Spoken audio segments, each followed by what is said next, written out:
All right, we'll go ahead and call the Lancaster Neighborhood Vitalization Commission meeting for today, May 1st, to order. The time is, looks like 4:04. So I'll go ahead and we'll get started with the roll call. Linda, if you don't mind. Commissioner Concepcion Harris. Commissioner Howard Harris. Present. Commissioner Hearns. Present. Commissioner Kiefer. Present. Commissioner Lawson. Here. Vice Chairman Moulton. Here. Chairman Derryberry. Here. We have a quorum. Thank you. Okay, I'd like to invite everyone to stand. We have Jerry Furso with us from the Lancaster Baptist Church to do our invocation. So please.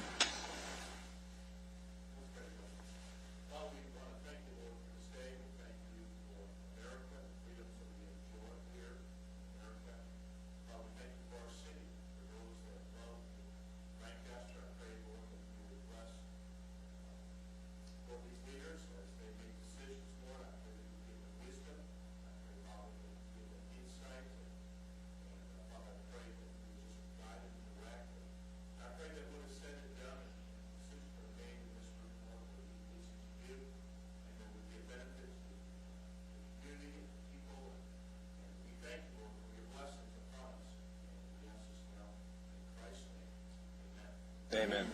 Thank you, Jerry. Okay, go ahead and please face the flag. Ready, begin. I pledge allegiance to the flag of the United States of America and to the republic for which it stands, one nation, under God, indivisible, with liberty and justice for all.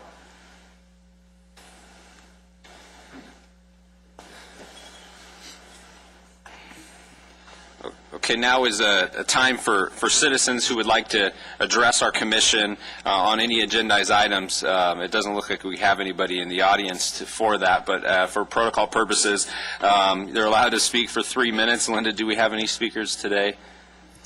No, sir. No speaker cards. I didn't think so. So now we'll go ahead and move forward to the consent calendar. So I'll give you guys a moment to review the minutes of the last two meetings. We had the March 6th meeting, which was our normal meeting, and the March 29th meeting, which was our special meeting.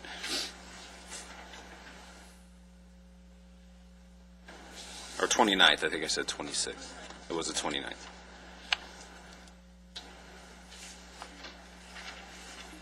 Chairman Derryberry, I do have extra copies of the minutes if anyone is in need of them. All good? I think we have them.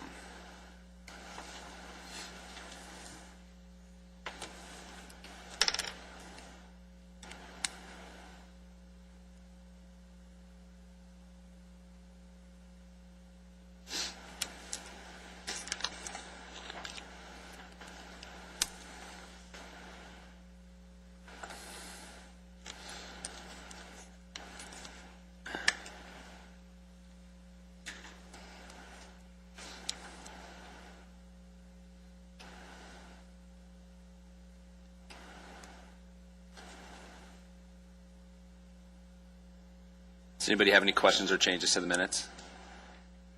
I'll go ahead and entertain a motion. Make a motion to approve the minutes. Second. Just for clarification, that's approval of both sets of minutes, right? Yes. We can vote orally, that's fine. All in favor? Aye. Aye. Any opposed? Okay, it passes. Okay, now we have two presentations today, which will I think help this commission kind of proceed with our vision with where we want to take some of these programs of the city of Lancaster. So first we have Kathy Wetzel from St. Vincent de Paul.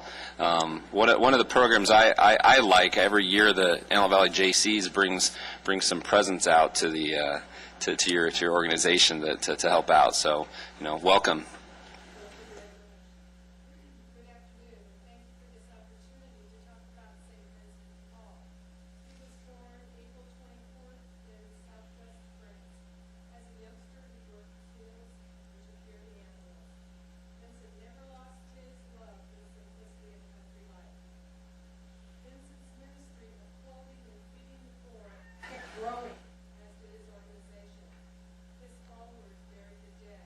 Care for refugees.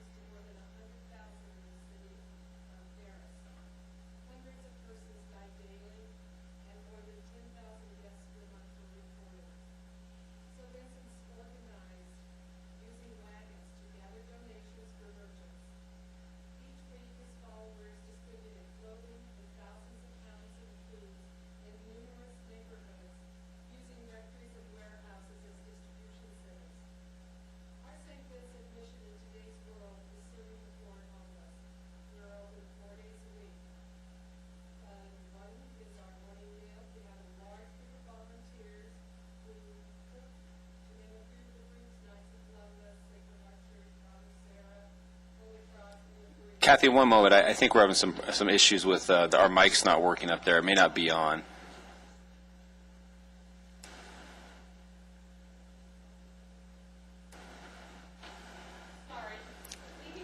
Yeah, for those of you that don't know, this is videotaped, so that's why we need the mics on. So that Do you want me to just continue on here? yeah, you can continue. I think that's fine. Okay. We have a large group of volunteers who cook the hot meals and serve the clients at 9 a.m. To name a few of the groups, Knights of Columbus, Sacred Heart Church, Korean Church, and the majority of our volunteers also take a day to cook hot meals. It's daunting. We serve 2,500 hot meals every month. I cook usually one time a week. I've learned to cook for 200 people at a time. But I'm 1 of 10, so I had some practice. And then we had 90 emergency food boxes for our families, 375 food bags for the homeless, and 92 haircuts by a Monday volunteer. She has been cutting hair for us for 21 years. Our second project is to open our office at 9:30. Our clients come in once a week for bagged lunches. And they can also ask for hygiene items. Our third project is families with children under 18. Every 6 weeks they can come in for 2 large bags of groceries. Also, they can receive fruit, pastries, and other vegetables that we have available. Yes. Every 6 weeks they can come back in, as well as they can come for the food in the morning as well. Also, we have birthday cakes and toys for children under 12, and that's pretty popular. Our fourth project is our clothing at Site 2. Our clients can come in for a voucher and in the office for clothes. We have shirts, pants, new underwear and socks, coats, jackets, sweatshirts, baby clothes, children's clothes, and backpacks. Our fifth project, 3 times a year, we provide complete meals for families in need at Thanksgiving, Christmas, and Easter. Thank you for your time today, and God's blessings to you and your families. Wait, Kathy, we might have some grueling questions for you. Okay. Does anybody have any questions about her program or Anyone's welcome to come. Yes. Is there need for referrals, or can anyone just show up? Anyone can just show up. Okay. We do have some referrals when they come into the office. Okay. So there's a lot of places in this valley that they can have meals every day. It's amazing. It's just a big group of people. I will bring Patty some of the resource pages and give you a stack of them so you can find out That would be awesome. the other places. Our first column is like housing and the access center. Our middle column is foods for every day of the week. If somebody's hungry in this valley, it's your own fault, because there is meals, breakfast, lunch, and dinner almost every day somewhere. Then the third column has family food, and there's people in churches who do them sometimes in the park once a month. So there's a lot of resources. I apologize for not bringing that today. No, But I thank will you. get it to you. Thank you so much. Yeah, it's a good resource page. Wonderful. I think that, there's so many, we've heard presentations, Kathy, from many groups in the Yellow Valley, and I think it's uplifting to, and for those that haven't volunteered, I urge you to volunteer with Kathy's group, because I think it's very eye-opening for what, really the need that we have here in this area. I mean, a lot of us on this commission here, I think, have seen it, at least in our own day-to-day lives. But I kind of wish there was a greater audience. so Jerry, you're it over there. But anyways, Kathy, I commend you for doing a great job, and I thank you. So please give anything you have to Patty so that she can pass it to our commission and anyone else in the city, so that we can assist you in whatever way possible. I'll bring a whole stack of resources, because it's amazing. When I came up here about 10 years ago, I have volunteered for my schools, for my kids, but never for St. Vincent de Paul. So there was a big eye-opener when I got involved, and it's interesting. It's never the same every day. So it's really a blessing for me. It really is. I love what I do right now. Are there any requirements from your participants other than just to show up? Just to show up. We don't ask many questions. When they come into the office for their lunch bag, they can come once a week for that and get their toiletries and whatever else we have hanging around. In fact, this week, somebody from some company brought us, trash bags of candy. So we've been bagging them up. They love candy. So we've been bagging a lot of candy this week. Who doesn't? Yeah.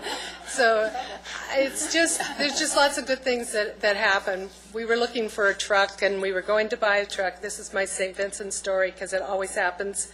It was a Saturday. The lady who's in charge of the garage sales, she was at a desk, and our tenants that are next door to us do vegetables, and they parked their truck by our window.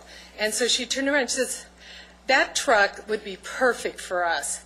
In a half hour, those people had come in, and they gave us that truck because they bought a bigger one. It's just like, ask and you shall receive. It's really amazing what goes on sometimes. So we now have a truck for people to go pick up things that are donated, and also for our garage sales. So that's a big thing. And I have to say, we do have a $1,000 corner. It's on Jay and Kirkland. This woman, she's one of our volunteers, and they've been doing garage sales during the warmer months for years at that corner.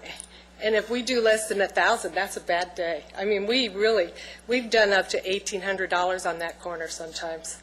It's just a gift. It's a gift. Well, I need to find out what you're doing, because I don't think I've ever gotten more than a couple $100 out of a garage sale. I wouldn't. I've never made anything like that. But yeah, it's amazing what we get donated. Yes. May I have a contact number? Contact you, or is it someone else? I have a card. I'll give it to you. Okay. So, any other questions? Where does your donations come from? Especially the food and things like that, especially We do, amazingly, we do 2 food drives a year at the parishes here, and that's before the holidays and Thanksgiving, and then before Easter, and that really carries our pantry pretty well. It's amazing how much food we get in. We pass out brown bags on one Sunday, and then we pick them up the next Sunday. It's amazing how much food we actually get. And then it continues to keep coming in. People come in all the time with food. So it's a blessed place up here in Lancaster. Any other questions? I don't think so. Thank you so much, Kathy. Oh, you're welcome. Okay, we have one. Our next presentation is Jan Hallam from the Women's Resource Center here in Lancaster. So, Can I set this on this table right here? wherever you like. Well, I am Jan Hallam, the Executive Director at CareNet Women's Resource Center.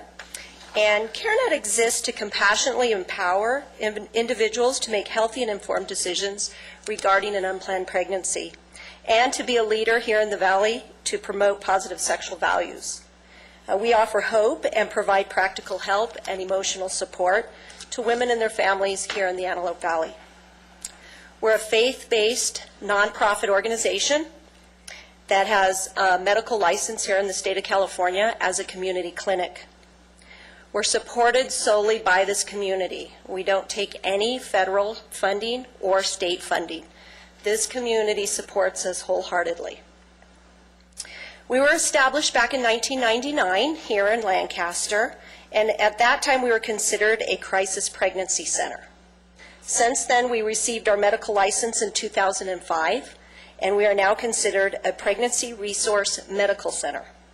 We offer pregnancy tests, limited ultrasounds, peer counseling on choice, parenting classes, Lamaze classes, small group studies that include sexual abuse and past abortions, abstinence and STD education, and a program called Earn While You Learn. We serve approximately 1,200 clients per year. 70% of those clients are part of our underserved here in the Antelope Valley.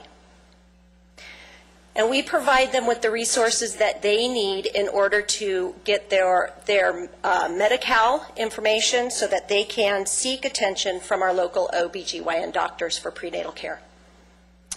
Out of that amount of clients, approximately 75% are single and between the ages of 15 and 24.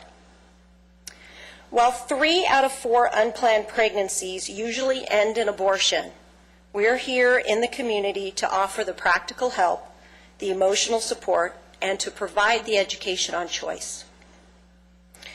We're often asked the question, once that woman decides to carry her baby, what do you do for her then?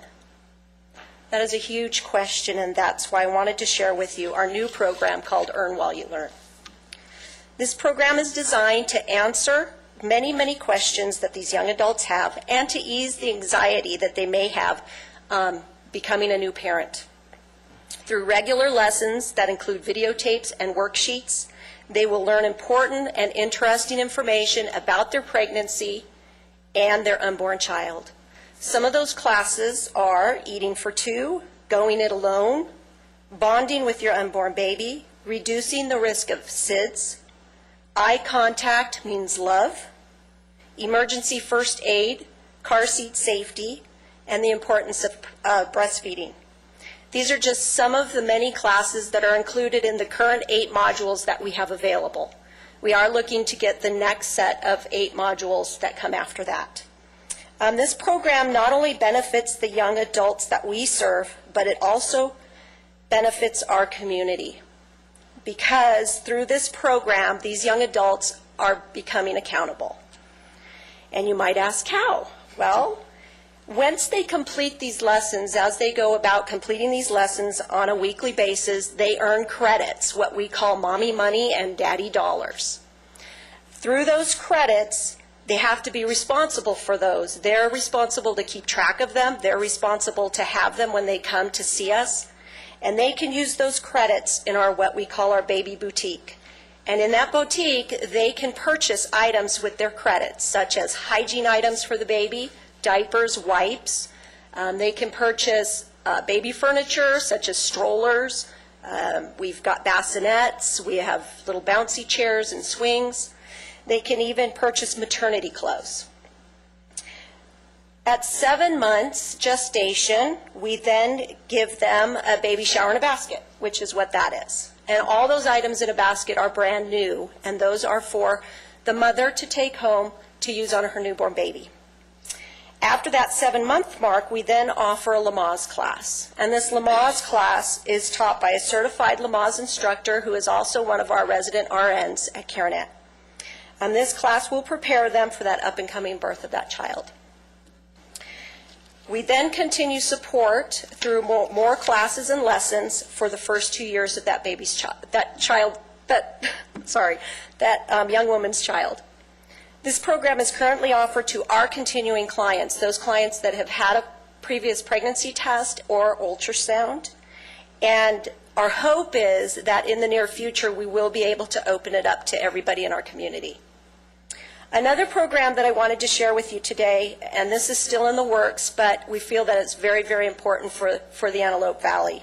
And the infant mortality rate here in the Antelope Valley is reported to be the highest in all of LA County. And this is largely due to the lack of prenatal care and the poor maternal nutrition. Neural tube defects usually develop in the first 28 days after conception. Prenatal vitamins containing folic acid support early brain and spinal cord development and reduce the risk of having a baby with a serious neural tube birth defect such as spina bifida or other life-threatening defects. 73% of all of our pregnancy tests performed at CareNet are positive tests. And what our goal is that we would like to provide a 90-day supply of prenatal vitamins to every woman with a positive test, so that our community can continue to grow and thrive in a very healthy way. We are usually the only prenatal care that these young women see within that first trimester. So it's real important for them to get a bottle of prenatal vitamins into their hands so that they can have a healthy and strong baby. And the last program that I'd like to discuss is the abstinence and STD program that we're currently doing. We're currently educating over 600 teens and young adults with the importance of abstinence and STDs. We are providing this education at UCAN, which is the United Community Action Network. We're also working with the Sheriff's Department with their VITA program, and we're in Phoenix High School and many of the youth groups around the Antelope Valley. Statistics show that 1 in 4 young women carry an STD. And there are many STDs that have no cure, which tells me that they must live the rest of their life with an STD. We feel that this is very important here in the Antelope Valley because, like infant mortality, we have a large number of cases here in the Antelope Valley of chlamydia and gonorrhea. Chlamydia alone can cause a lifelong time of sickness and illness in a young woman. So this number is so big that there has been an STD task force that has been put into place a couple years back here in the Antelope Valley that are putting into place help with testing and treating of those STDs. We are currently working on providing this information at our local schools, and we're hoping to get some scheduling going this summer so that we can present the education on abstinence and STD in our local schools this next school year. I'd like to thank you all for your time, and if there's any questions, I'd love to answer them. You mentioned that you provide pregnancy tests and ultrasounds. Is there a charge for any of that? All of our services are free. Okay. So they can just come in, or do they have to schedule? We accept walk-ins for pregnancy tests and counseling only. If they're a continuing client for our Earn While You Learn program or for an ultrasound, they must schedule an appointment.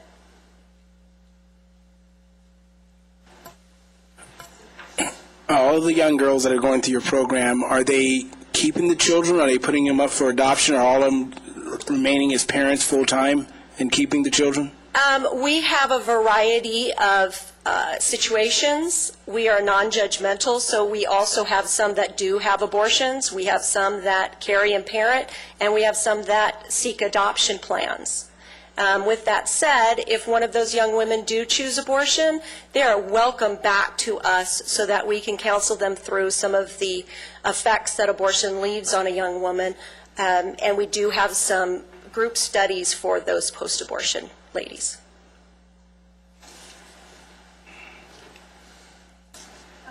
Do you also do postpartum follow-up as well? We don't focus on that because we don't always see them through the birth of their child, but we certainly resource out. We do have a great network of resources to help them through that, one of them being AV Healthy Homes through the AV Hospital, which they do go into the house and do postpartum checkups. This is always my question. Where do you get your funding? From you? You're welcome. As an individual of this community, our funding comes strictly from individuals, churches, and organizations of this community here. That's great. It's a fantastic organization, and I'll tell you, this is a fantastic valley when it comes to supporting the needs. I agree. Any other questions for Jan? Do you have, one question, do you have any particular fundraiser you guys do every year? Absolutely. In fact, we're just getting ready to do our baby bottle blessing, and that is a fundraiser that we currently have 50 churches here in the Antelope Valley that are participating in that. We're delivering 3,925 bottles for Mother's Day for pickup. They fill those bottles with loose change, dollar bills or checks. We collect them on Father's Day, And last year, we raised $75,000. Wow. That's great. That's great. Any other questions for Jan? Thank you so much, Jan. Okay, thank you so you. much for your time.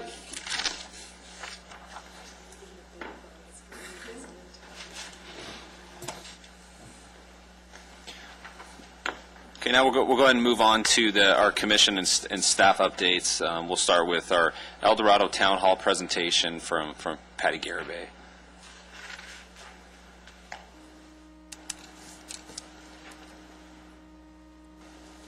Good afternoon, Commissioners. All right, so we obviously are moving forward with our El Dorado Town Hall, and that's now planned for Thursday, May 24th from 6 to 8 p.m. at El Dorado Elementary. I wanted to share with all of you some of the program elements that our Safer Stronger Neighborhoods Committee has started working on, and also share the program agenda that we've put together. My hope through this presentation is obviously to get some feedback from all of you and to make sure that the vision that you guys have for this town hall is met through the program that we're basically building right now. So we'll start off. We basically started our whole process by using the 4 pillars that you guys adopted back, I think, in January. So we talked about safety, health, economic vitality, and sustainability being the 4 things that we would focus on in each of these neighborhoods that we do work in. And so what we did is we broke these down, and we found different organizations or different groups that would fill each of these categories. So, for example, safety, we're obviously going to do a sheriff update. They're going to talk about the work that they've been doing in the community. We thought the Public Safety Office would be a great fit for this area to talk about, some not only neighborhood safety, but also personal safety when you're in the neighborhoods. We thought we believe that El Dorado neighborhood, having somebody representing the neighborhood impact homes and talking about, some of the services that they provide would be, very important to have at the town hall. Now, as far as health goes, we talked about a few different organizations that we could invite. AV Partners for Health, obviously we're very fortunate to have Michelle Kiefer on our commission, but that would be an easy one, and obviously your organization does a lot of great work in the community. We also thought about doing El Dorado Wellness Home, and I know that they're kind of still haven't necessarily started their daily, programming, but this would be a great opportunity to give neighbors an opportunity to hear some of the things that they're going to do in the future. We also talked about having a program such as First 5 LA. One of the things that you recall from our presentation about demographics in the neighborhood, there's a lot of children in El Dorado, and so this might be a good opportunity for our residents to hear some of the services provided to kids. Now, in terms of economic vitality, we thought the WorkSource Center would be a good organization to invite to the program because they not only provide the job training, but they also do, the resume builders, the job coaching, and so we thought that would be a really good, something that would be of interest to the residents. We also thought Business Watch would be an ideal group to have because as a business owner, you have a vested interest in making sure that a neighborhood is safe and that the community, is supportive of your business, and this would be a good opportunity to get them engaged and to give them an opportunity to talk to us about, what they see in their businesses, what's happening in their businesses. Finally, sustainability. We talked about Unite Lancaster. Obviously, the whole purpose of the Unite Lancaster program is to provide sustainable projects. So things that a neighborhood can start now and can continue on, throughout the year. So a community garden, having them start one and then build upon that. So that would fit into the sustainability category. We also talked about Neighborhood Watch and how that program really helps to not only start, have a good, safe neighborhood, but also sustains the quality and the quality of life for a neighborhood. So those were the 4 pillars, and that's how we kind of decided some different things that we might be able to fit. The following thing that we came up with is a tentative agenda. And I wanted to make a note of a couple things here. Obviously, this event is hosted solely by the L&V Commission, and so our number one priority was to make sure that you guys were all a part of the entire program. And so first, and this is a surprise to our chairman, but we thought this would be a really good fit for our chairman to be our MC for the night and to do all the welcomes, introductions, to make sure that the program flowed. The second area where we'd be happy to have a commissioner is during the community-based organizations, and we wanted to break the program up a bit. One of the things that's can get a little boring is when you go to a presentation and it's just people talking to you, and so we really wanted to break it up. And so what we thought is having L&V commissioner talk about how these different organizations are a benefit to the neighborhoods, and then giving one person from each of the organizations 30 seconds to talk about who they are and what their organization does. So we hope to have one of you participate in that. The final area was under the Public Safety and City Resources Unite program.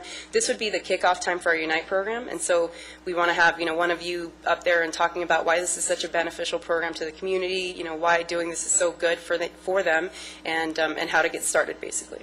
So that was the second thing. We also wanted to make this, again, an interactive program, and so 2 ways that we thought we could make this interactive. One, through the community-based organization, so having them there to actually interact with the public before the actual program started, to talk about, their individual ideas, programs, and needs that they have. And then second, we thought a public Q&A would be ideal, to give people an opportunity to talk about, some of the issues that they're having in the neighborhoods.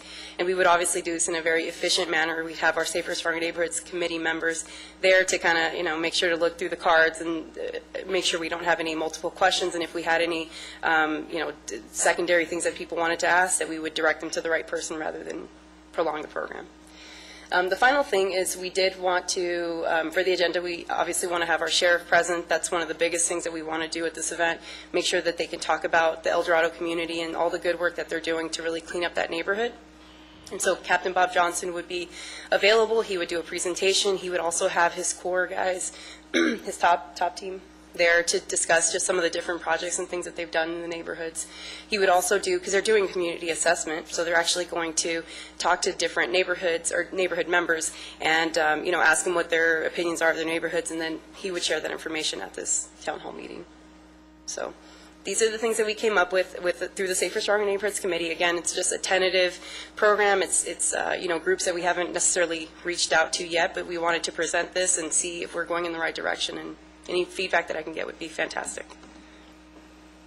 Well, I think from a preliminary stage, I think the program is great.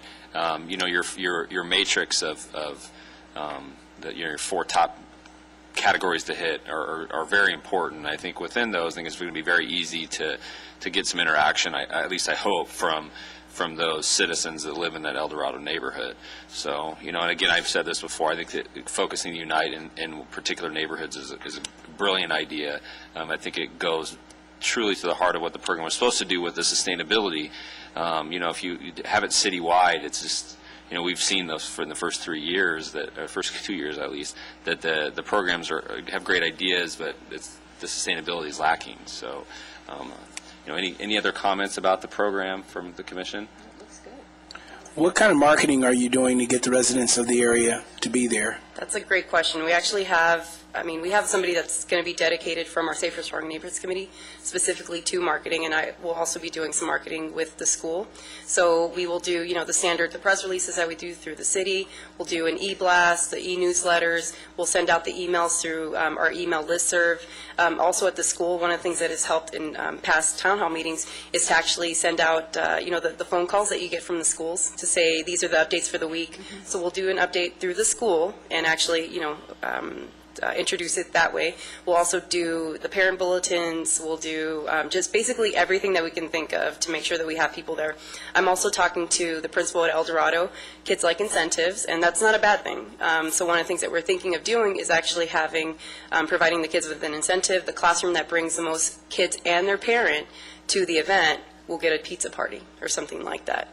We've also thought about doing extra credit. I know when I was in school, I liked extra credit, so so we thought about having, the students who actually come to the event and who participate, they'll get extra credit in one of their classes or something like that. So we have a lot of different things that we're thinking of doing.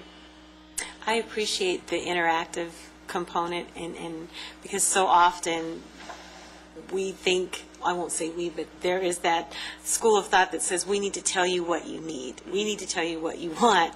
And the truth is, they need to tell us what they need and what they want. Absolutely. And work together in accomplishing those things. So I think that's great. That reminds me of something that Lee brought up a few weeks ago at one of our meetings, and one of the things that we do in our surveys is we usually say, what are your, we actually give the 4 top things, crime, education, and we say, okay, what are your top 4? So rather than do that, we thought, for our survey, we should just leave it blank and give people the opportunity to, or actually Lee thought of this, we should leave it blank and give people the opportunity to tell us without us telling them what those things are.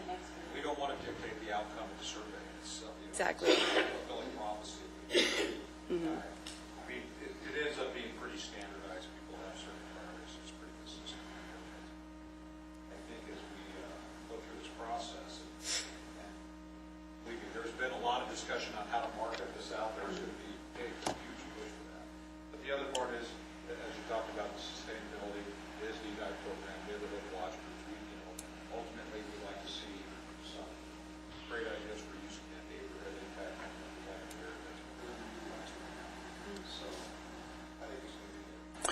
I'm not sure anyone here is capable of answering the question, but when I look at this and analyze the neighborhood and general vicinity, what is happening on Division and J on that particular piece of property? The southeast corner, Yes. where the old store was. Well, right now, is there anything on the order not that I'm aware of? Now, is Walmart the only real grocery store they have access to? Because they shut the one down on 10th and J, right? No, I think they just opened another grocery store. I think Superior Groceries. Oh, Superior's open there, Albert's okay. closed down over there. Actually, I remembered something about marketing. One of the things that we're also going to do is, because it's very important for us to go into the neighborhoods, and so we have, through our sheriff's department, we have a volunteer, the VOPs, they're called VOPs, they're volunteer patrol officers. So what they'll do is actually go into the neighborhoods, and they're going to do this from like a Thursday to Saturday, and give people flyers and talk about why this is a good opportunity for them to come out and, speak their mind about what's going on in the neighborhoods. So that's another thing that we'll do in terms of marketing. Okay. I kind of have a suggestion about the CBOs, just for the interactive part of it, but you might want to have any CBOs there have tables with information, because sometimes and then if people are like coming in, they could kind of go, to the ones they want to, Right. and then still give the 30-second kind of synopsis of their programs and things. But I think people like that feely, touchy, and being able to actually talk and ask more questions, and they don't really like asking it in an audience setting and things like that. So I would put some tables kind of probably around the room and things for services that can be offered in the neighborhood. Absolutely. This is going to be at the El Dorado School. It right? is. It's going to be at The El Dorado cafeteria. Elementary in the cafeteria, and then what we're thinking in terms of the resource fair is having something that as people walk in or around the area where the kids will be playing, because that's one of the elements of the program too, is we're going to separate the kids from the parents, because that way the kids really have an opportunity to do some different things. We're planning for some public safety type, how to be safe in your neighborhoods, bike safety, emergency preparedness. We'll do those activities with the kids in a different area, and then the parents will be in the cafeteria and can focus specifically on the town hall. Okay. Now, Patty, I don't think I'm going to ask for any volunteers right now. What I'd ask is that in the next week, if we can put a deadline on it for next Tuesday, so that we can have the commissioners who will take the designated little speaking parts of the presentation. So for those of you that may want one more than the other, we can talk amongst ourselves or do an email string and kind of figure out who's going to fit in where, and for which one of us will fit into. Community-based organizations. I'm not going to name any names as to who I think would fit, but anyways, so let's next Tuesday. Sure. Let's try to put some finality on who we're going to have do this, and it's not going to be like, just so I understand it, it's not going to be like the last special meeting. It's basically we have all these people from the city who are going to be there, so it's not going to be just us. It's not us. It's everybody. Perfect. Perfect. Brenda, I just have a question. What happened to the bikes from the sheriffs that they were going to, could we do something with that with this town hall? Are you talking about the bikes that they recover and we're going to give to an organization to fix? Yeah, I will check into that. because that's a good opportunity to maybe get some bikes and things in the neighborhood. Okay. Yeah, that's a good point. Any other questions for Patty? Thank you. Sure. So we'll look forward to that email response. Okay, now, if you guys will remember back when we had our first meeting, there's the mayor had kind of impressed upon me this idea that he wants us to consider or consider at least whether we think it's something that we should recommend to the council to consider. One of the many conferences that the mayor was at, I think it was TED, if I remember correctly, there was a presentation by a group that does this Asthmopolis, and I may not be saying it correctly, but basically it's a way to prevent these asthma attacks in children. And it could be something we would, and obviously we don't know for sure, but it could be something we can incorporate into the wellness homes or into the school system or something, but it's a way to hopefully try to avoid the bottlenecking that happens in the ER and things like that, and I think it's something with a little bit of a monetary expense at the beginning could be something that could save this community a lot over the long term. So we have a video to show. We also have an overview that was emailed to you and on our table. I think what I'd like to do is to watch the video. Let's kind of talk amongst ourselves and put it and calendar this again for next month. If we can, and then have a more detailed discussion after you've had a chance to review it, take a look at it. Maybe we can ask our medical professional on the board a little bit about her opinion. As I know, I certainly don't have I won't be able to come to finite conclusions. So let's go ahead and watch the video about asthmopolis. Each day, millions of Americans carry and use inhalers to relieve asthma symptoms. How often a person uses their inhaler indicates how well their disease is managed. The Spiroscout is a small device that attaches easily to most inhalers. It uses GPS to automatically determine the exact time and location when the inhaler is used, because revealing where people use their inhalers provides valuable clues about environmental exposures that cause attacks. Our tools help patients, physicians, and public health agencies systematically track asthma in real time so that they can put the latest information to work to better understand and control the disease.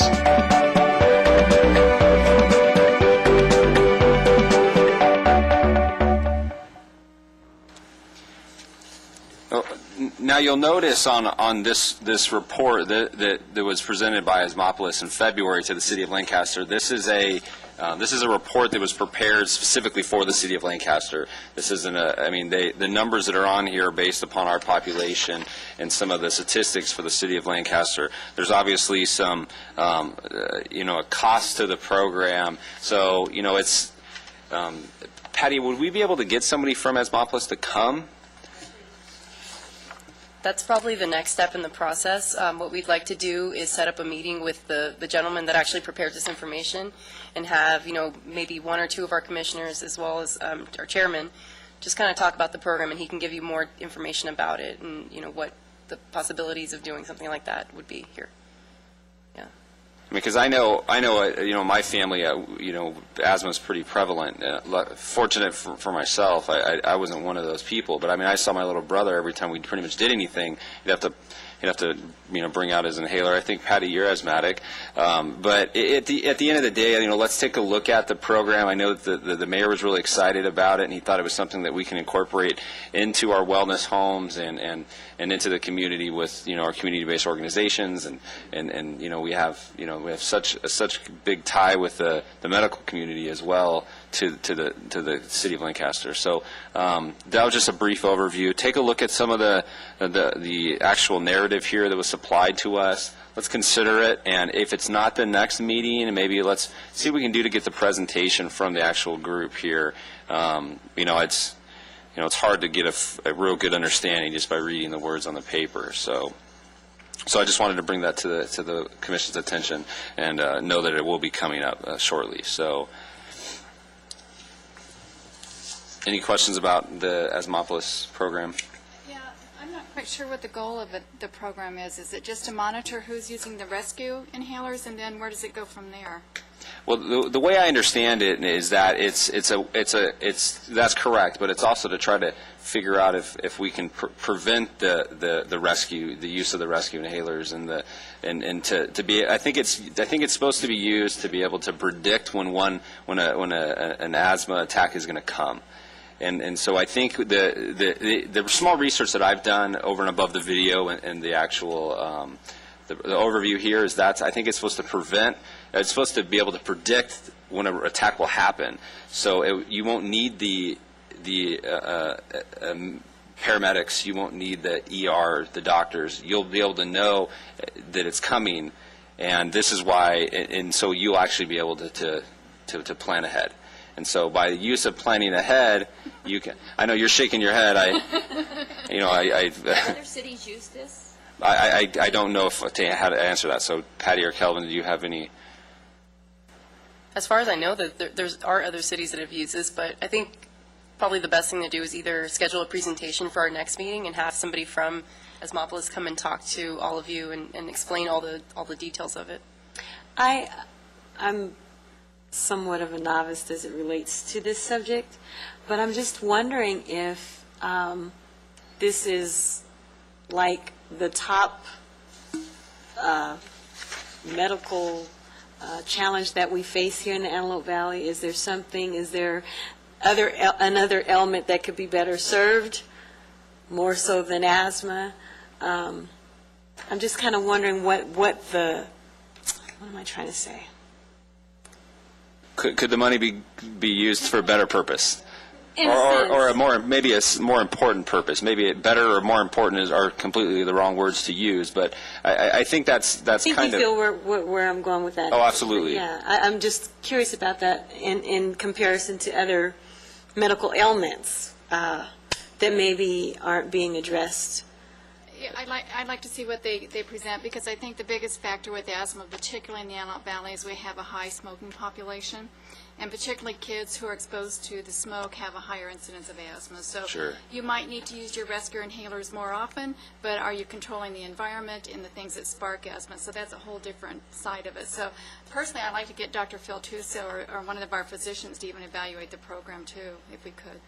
Yeah, I think it's a great idea. I think that once we have a confirmed schedule, I'd love to, put it out there, AV Community Clinic or the Partners for Health or Kaiser. Oh, yeah, good. Dr. Tuso does about everything, doesn't he? But he's really good with asthma, particularly. No, absolutely. So, And I actually gave this form, after I received it and read it this afternoon, I gave it to Dr. Rural, who's our medical director at the clinic, and he started the diabetic program at the clinic, and asthma is actually next on the agenda for him for a specialty program. And to answer your question, in our top disparities, asthma is one of the top ones.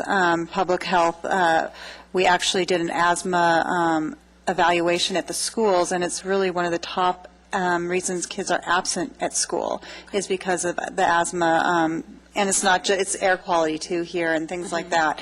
So I don't know, it said that they did some studies and things like that, but again, and when I talked to Dr. Rill, he said there is a, what's it called, the thing you breathe into? I should know, I'm asthmatic, that checks your airflow, that you can do, that helps predict asthma for the day, kind of like how your breathing is for that day, that you can kind of predict that.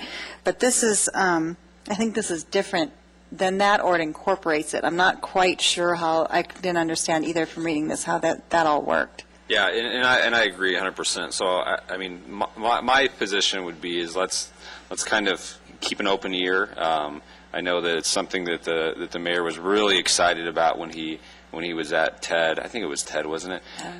When he was at TED, and this was one of the few things that he came home with that he talked about everywhere he went for a week. And so clearly it left an impression in his brain. I mean that TED convention is out of all the things, this is what he came back with. So let's see what we can do about scheduling it for June or July. And then once we have it confirmed, we'll send an invite out to the medical community, and let's see if it's something that will benefit our citizens. So. Well, and also, if there is another city that is using it, it'd be real nice to hear what they have to say about it and what the results have been from their usage.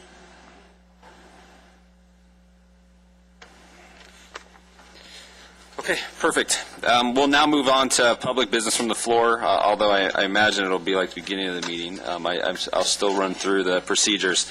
We request that any persons who would like to address the Lancaster Neighborhood Vitalization Commission on a non-agendized item to complete a speaker card and fill out the speaker card on the back table of the council chambers. Additionally, we respectfully request that you fill the cards out completely and print as clearly as possible so that if necessary, the commission or city staff will be able to contact you either by phone or email.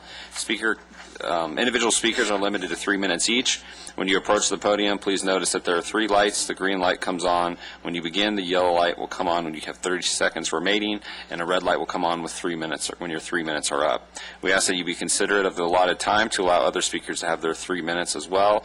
Following this procedure will allow for a smooth and timely process for the commission meeting, and we appreciate your cooperation. State law prohibits the Lancaster Neighborhood Vitalization Commission from taking action on items not on the agenda, and your matter will be referred to staff. Do we have any speakers today? No, sir. Any commission comments? Okay, we'll adjourn at 4:55.